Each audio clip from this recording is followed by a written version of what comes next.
नचिकेता एक छोटा सा लड़का ज्ञान की प्यास और साहस से भरा हुआ था। ऋषि वाजश्रवा का बेटा नचिकेता के पास इतनी छोटी उम्र में ही बड़ी समझदारी थी।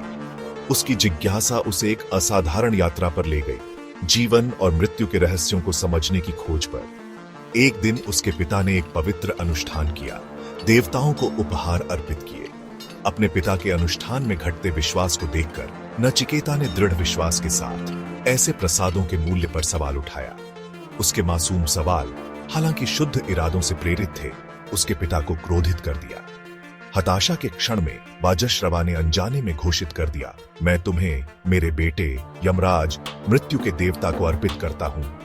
अपने पिता के जल्दबाजी वाले शब्दों से निरुत्साहित नहीं, नचिकेता ने इसे अपने ज्ञान की प्यास बुझाने के अवसर के रूप में देखा। वह यम के निवास की यात्रा पर निकल पड़ा, जीवन और मृत्यु का सही अर्थ समझने के लिए दृढ़ संकल्पित। यम के निवास स्थान पर पहुंचने पर नचिकेता ने धैर्यपूर्वक मृत्यु के देवता के लौटने की प्रतीक्षा की। यम छोटे लड़के के अटूट संकल्प से प्रभावित होकर उसे अपने धैर्य के लिए सम्मान और आदर के प्रतीक के रूप में 3 वरदान दिए। नचिकेता ने अपनी उम्र से ज्यादा समझदार इसे ब्रह्मांड के रहस्यों को उजागर करने के अवसर के रूप में देखा। अपने पहले वरदान के लिए नचिकेता ने अपने पिता के लिए शांति और आशीर्वाद का अनुरोध किया, अपनी करुणा और पुत्रीय धर्म का प्रदर्शन किया। अपने दूसरे वरदान के लिए उसने स्वर्ग की ओर ले जाने वाले पवित्र अग्नि अनुष्ठान का ज्ञान मांगा, आध्यात्मिक ज्ञान की अपनी इच्छा प्रदर्शित की। अंत में अदम्य साहस के साथ उसने यम से अंतिम प्रश्न पूछा, मृत्यु के बाद क्या होता है? यम छोटे लड़के के सवालों की गहराई से चकित होकर उसे मना करने की कोशिश की।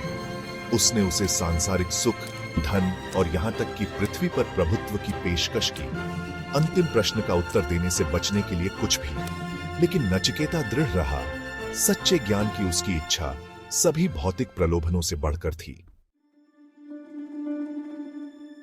नचिकेता के अटूट संकल्प से प्रभावित यम ने जीवन और मृत्यु के रहस्यों का खुलासा किया। उन्होंने आत्मा, अनंत आत्मा की अवधारणा को समझाया, जो जन्म और मृत्यु से परे है।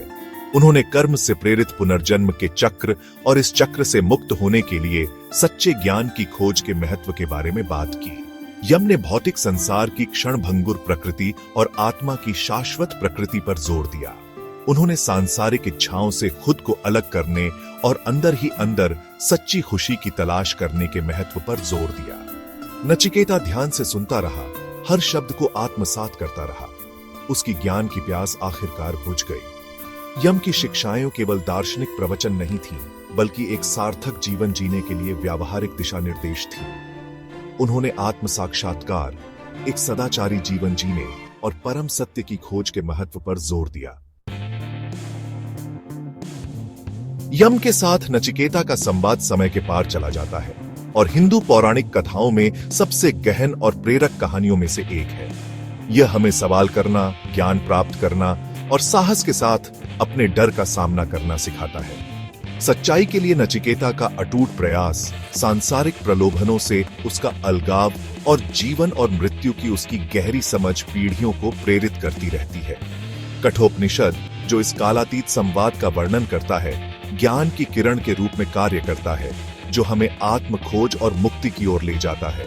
नचिकेता की कहानी हमें सतही से परे देखने और जीवन, मृत्यु और भीतर की अनंत आत्मा के वास्तविक अर्थ की तलाश करने के लिए प्रोत्साहित करती है। उसकी विरासत हमें याद दिलाती है कि ज्ञान की खोज सबसे बड़ा रोमांच है और ब्रह्मांड और स्वयं के रहस्यों को उजागर करने की कुंजी है।